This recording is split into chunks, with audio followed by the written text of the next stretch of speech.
সব কাজে বাধা থাকলে আল্লাহর একটি নাম 111 বার পড়ুন, আল্লাহ তাআলা আপনার ভাগ্য খুলে দিবেন, সকল দরজাগুলো আল্লাহ তাআলা খুলে দিবেন। অনেকেই আছেন যেই কাজই ধরেন সেই কাজের ভিতরে তার বাধা আসে, কোনো কাজে সে সাকসেসফুল ম্যান হতে পারছে না।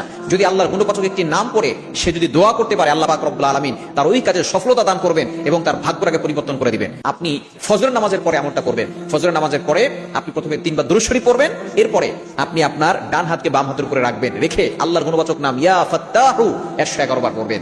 ইয়া ফাত্তাহু 111 বার পড়বেন।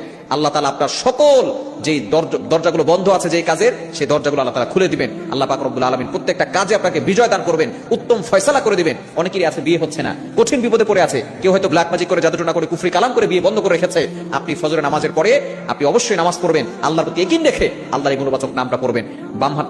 বাম হাতের উপরে ডান হাত রেখে আপনি প্রথমে 3 বার দুরূদ শরীফ পড়ে ইয়া ফাত্তাহু 111 বার পড়ে আবারও 3 বার দুরূদ শরীফ পড়ে আল্লাহর কাছে দোয়া করবেন। দেখবেন আল্লাহ তাআলা আপনার সকল যে বন্ধ দরজাগুলো আছে সেগুলো খুলে দিবেন, আল্লাহ আপনাকে বিজয় দান করবেন এবং সকল কাজের বাধা থেকে আল্লাহ তাআলা আপনাকে হেফাজত করবেন।